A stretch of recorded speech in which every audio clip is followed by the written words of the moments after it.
次期社長の夫と結婚し、何不自由なく暮らしていた私だったが、とある出来事から夫の浮気相手と出会うことになった。親族の集まる忘年会で亭主関白を気取る夫に対し、私は真実をぶちまけたのだった。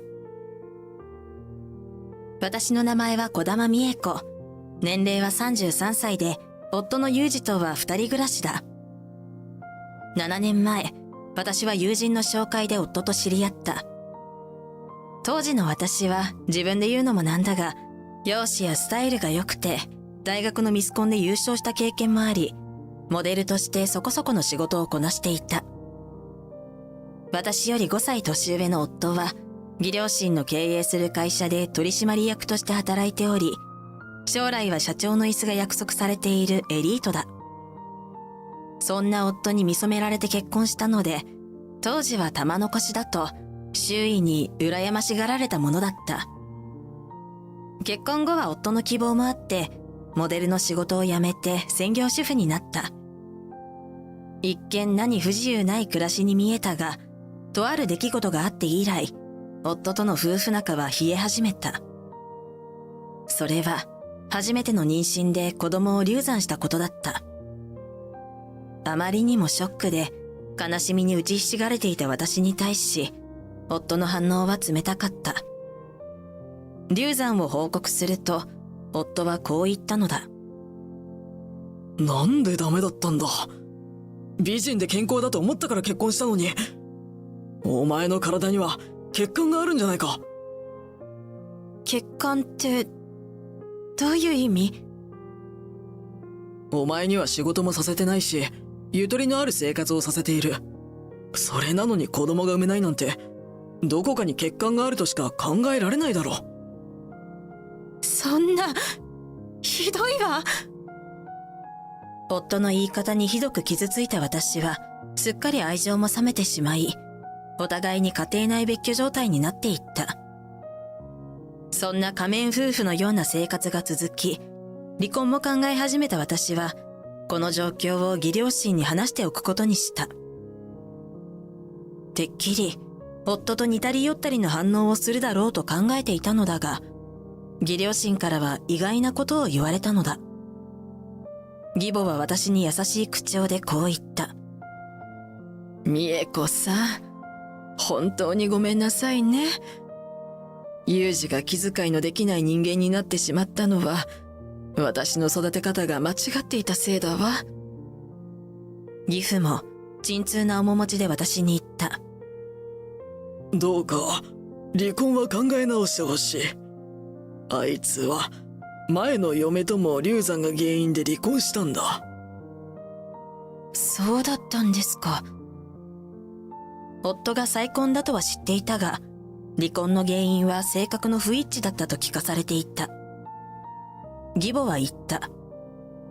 前のお嫁さんが流産した時に、裕二は一方的に責めたらしくて、怒ったお嫁さんは離婚届を叩きつけて出て行ってしまったのよ。前の嫁は、自分は病院で検査をしたが異常はなかったと言い張って、裕二の検査を要求したんだ。だが、それを拒否した裕二と大喧嘩になったんだ。じゃあ、裕二さんにとっては二度目の流産だったんですね。そうなの。だから、きっと裕二も心地穏やかじゃなかったに違いないのよ。だからといって、あなたを責めるのは間違っているわ。本当にごめんなさい。義両親から夫の離婚歴について真相を聞かされ、謝罪をされたことで、私も離婚を考え直すことにした。その後、夫の態度にも私へのいたわりが見られるようになってきた。夫は私にこう言ってきたのだ。体の調子はどうだい？流産なんて辛かっただろうに。俺には思いやりが足りなかったな。反省しているよ。おそらく、義両親から叱られたせいもあるだろうが、夫は心から反省している様子だった。それに、夫にとっては前の奥さんに引き続き2度目の流産だ。ショックも大きかっただろうと思うと、私の思いやりも足りなかったと思えた。私は夫に言った。私こそ、自分だけが辛いと思い込んで、あなたの気持ちを考えていなかったわ。ありがとう。美恵子は優しいな。私たちは、なんとか夫婦の危機を乗り越えて、関係修復に努め始めた。しかし、一旦できたほころびは簡単には元に戻らなかった。その後も私には妊娠の気配はなく数年が経過し、30歳を迎える頃には、夫は子作りへの意欲を失っていた。しかも、専業主婦としての私の役割に不満を募らせるようになっていたのだ。特に、料理に対してはひどく文句を言うのだ。普通の家庭料理しか作れない私に対して、夫はこう言った。今日も平凡なメニューだな。この煮物も、スーパーの惣菜の方がよっぽどうまいぞ。普通に美味しいと思うけど、何が不満なの？普通ってお前は言うけど、人は同じ仕事を続けていたら成長していくものなんだよ。だけど、お前の料理は何も成長が見られない。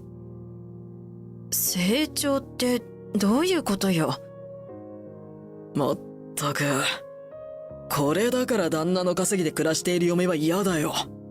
毎日毎日同じような飯を食わされてりゃ、さすがに飽き飽きするさ。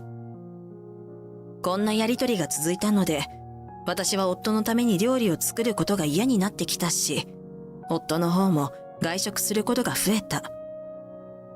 その結果、夫の帰宅時間は遅くなり、休日もほとんど外出するようになって、夫婦のすれ違いが増えていったのだった。夫から料理をけなされるようになって、このままではいけないと思った私は、料理教室に通い始めた。その教室では、生徒同士で楽しくお話ししながら料理を学ぶことができて、何人かと仲良くなれた。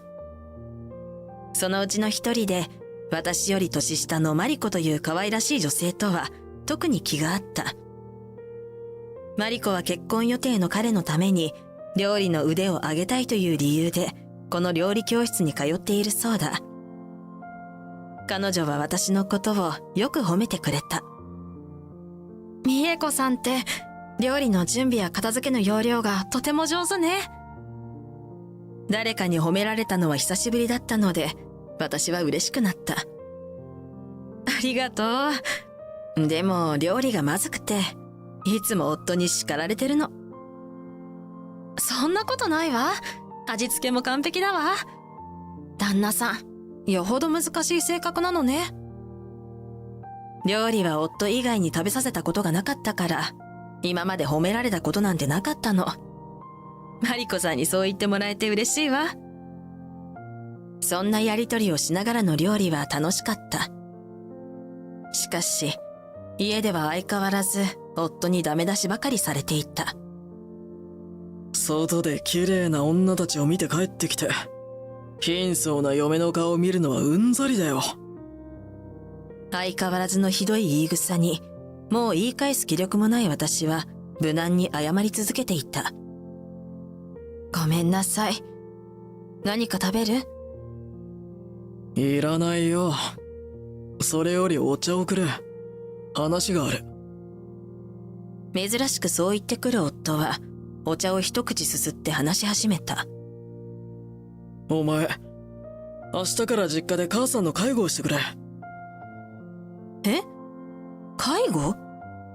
お母さん病気なの？元気だった義母に突然介護が必要になったことに私は驚いたが、よくよく話を聞くと大したことではなかった。なんか、腱鞘炎とかで手が使えないらしいんだ。だから俺が嫁を使ってやれと言っておいたんだ。私はもっと悪い病気を想像していたので少し安心した。それはお気の毒ね。明日から早速お手伝いに行くわ。そうしてくれ。ちゃんと役に立ってくれよ。俺の顔を潰さないようにな。私に対しては亭主関白な態度だが、社長である義父や義母に頭の上がらない夫は、いい息子であるアピールをしたいのだろう。親孝行に嫁を使うという発想はどうかと思うのだが、私自身も義母のことが心配だったので、夫の依頼を2つ返事で引き受けたのだった。翌日、早速義実家を訪れると、義母がすまなそうに出迎えてくれた。義母は言った。ごめんなさいね。ちょっと手が使えないからユージに買い物を頼んだのに、あの子ったら美恵子さんに丸投げしたのね。義母は利き手の指をテーピングしていて、やはり細かな家事は不自由しているようだった。ユージさんはお母さんのこと心配しているんですよ。洗い物やお掃除は私が引き受けますからね。私が家事をさっとこなすと、義母が言った。美恵子さんはテキパキとよく動くのね。助かるわ。やっぱり、お願いしちゃおうかしら。お願い？私にできることなら何でもしますよ。すると、義母は今度親戚を招いて忘年会をする予定だったのだが、自分の手が使えないことで取りやめようと考えていたとのことだった。私は言った。私でよければ一生懸命お手伝いしますから、ぜひ忘年会しましょう。義母はそれを聞いて喜んで言った。よかったわ。ありがとう、美恵子さん。こうして、私は義母のお手伝いに通うようになった。義母の手が不自由な期間だけだし、一日数時間の家事をこなすだけなので、負担感はそれほどなかった。料理教室でマリコにその出来事を話すと、彼女が感心して言った。美恵子さんって本当に偉いわ。私も結婚したら、お姑さんとそんな風に仲良くなれるかしら。マリコさんみたいな可愛いお嫁さんなら、きっと可愛がってもらえるわ。彼氏さんとはそろそろ結婚予定なの？すると、マリコが少し沈んだ様子でこう言ったのだ。プロポーズされたんだけど、まだ彼のご両親への挨拶は待ってほしいって言われたの。私はそんなマリコを元気づけようとこう言った。でもプロポーズされたんでしょ？ご両親への挨拶はタイミングを測ってるのかもよ。すると、マリコは困った顔でこう言ったのだ。あまり待たされるとちょっと困るのよ。実は、妊娠したみたいで。それはおめでとう。ありがとう。だから、お腹が大きくなる前にご両親に挨拶したいんだけど、彼に待つように言われてて、やっぱり、年が離れてるから紹介しにくいのかな。マリコによると、彼氏は10歳年上らしい。そのくらいの年齢差なんて、最近は見た目の若い男性はいくらでもいるし、大した問題はなさそうに思えた。私がそう言うと、マリコは照れたようにスマホを取り出して、彼氏の写真を見せてくれた。そんなに若くは見えないですよ。年相応だけど、とても頼りがいがあるんです。マリコがそう言って彼氏自慢をしたが、私はその写真を見た瞬間、頭が真っ白になって、彼女の話は耳に入ってこなかった。スマホの画面で、マリコの肩を抱く彼女の婚約者の男性は、私の夫だったのだ。驚愕の事実に、私はその後、料理教室で何を作って、マリコと何を喋ったか覚えていなかった。その後、とても教室に通い続ける気にはなれず、しばらくは休むことにした。夫を問いただすのも怖くて、どうしたらいいかわからないまま日々が過ぎ、やがて親族の集まる忘年会の日が近づいてきた。義母の手の腱鞘炎は良くなってきていたが、無理はさせたくなかったので、料理の下ごしらえや食器の準備は私が一手に引き受けた。そんな私に夫が言った。今年の忘年会は、お前のまずい料理を食べるのか。憂鬱だが、母さんが手を使えないんじゃ我慢するしかないな。相変わらずの言い草に私は腹が立った。浮気をしているくせにと責めたかったが、その後の夫の反応が怖くて何も言えなかったのだ。そういえば、マリコがどうしているか気になって、忘年会の前に久しぶりに料理教室に行くことにした。美恵子さん、久しぶりね。マリコは顔色も悪く、すっかりやつれて見えたので、私は驚いた。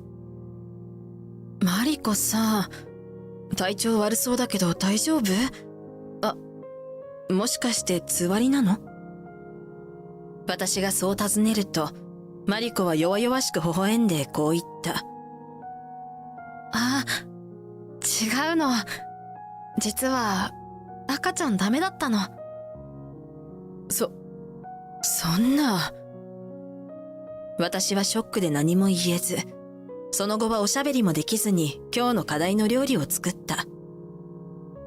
料理を作り終えたマリコは、持参のタッパーにその料理を入れながらこう言った。流産してから、彼とは連絡が取れなくなってしまったの。私は黙って彼女の話を聞いていた。マリコが流産したということは、これで夫は3回も子供を失ったことになる。流産を繰り返す不育症という症状を聞いたことがあるが、男女どちらに原因があるのか不明な場合も多いそうだ。それでも、夫に関わった女性が何度も流産をしたのなら、やはり夫に原因があるのではと疑われるだろう。プライドの高い夫は、そんな風に思われるのが我慢できないはずだ。自分に都合の悪い事実をなかったことにしたくて、浮気相手を捨てたのだ。何も知らないマリコが言った。今日で料理教室はやめるつもり。彼に食べてもらいたくて料理の練習したのに、結局無駄になっちゃったな。私はそんな彼女に全てを打ち明ける決心をした。私は言った。マリコさん、実はね。その夜、義実家には大勢の親戚が訪れて忘年会が催された。手を痛めた義母に代わって、私はせわしく料理を並べ、飲み物を配った。親族の一人が夫に言った。いやー、いいお嫁さんのおかげで忘年会ができてよかったよ。しかし、夫はこう言った。役立たずの嫁なんですよ。こんな時くらい働いてもらわないと。偉そうにそういう夫に、親戚たちは非難するような視線を向けるのだが、夫はそれに気づいていない。しかも、夫は自分の皿に並べられた料理を食べながら、こう言ったのだ。今日も嫁の飯がまずくて吐き気が。そんなひどい冗談に、誰も笑う人はいなかった。私は夫に言った。え？誰の飯の話してるの？それはあなたが妊娠させた愛人の手料理よ。それを聞いた夫の動きが止まった。親戚一同が私の言葉に注目し、一瞬場が静まり返った。我に返った夫が怒鳴ってきた。おい、不愉快な冗談はやめろ。不愉快？冗談？それはあなたの言っている言葉のことよね。なんだと？黙ってその料理を全部食べなさい。せっかくマリコさんが作ったものよ。私の口から浮気相手の名前が出た途端、夫は顔色を変えて手が震え出した。その様子を見た親族たちが怒りの視線を夫に向け始めた。はあ？ユウジ君、一体どういうことだね。いや、これは嫁の悪い冗談で。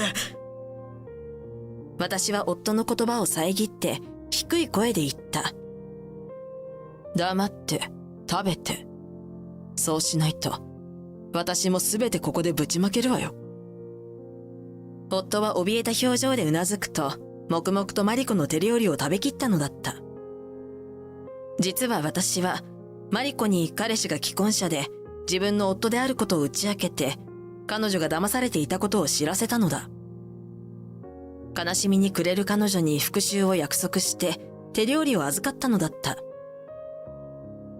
その後、私は夫の浮気と浮気相手の流産を義両親に打ち明けて、今度こそ離婚を決意したことを告げた。今回のことで義両親は離婚に反対はせずに、夫に慰謝料をきっちりと支払わせることを約束してくれた。義両親はマリコに対しても夫に償いをさせると言ってくれた。また義両親から聞いたのだが、この件で夫は親族からも信頼を失い、家族経営の会社の後継ぎとして認めてもらえず、平社員に降格したとのことだった。こうして協議離婚が成立し、慰謝料として370万円と結婚期間分の財産分与として950万円を受け取った。みそじを過ぎて再び独身に戻った私は、誰かに頼って生きることはやめて自立への道を探し始めた。私の取り柄と得意は家事なので、家事代行サービスを始めたところ、なかなかの評判をもらえた。こうして忙しい毎日を過ごしているが、私の料理や家事を必要としてくれるお客さんのために働けるのは幸せだと感じている。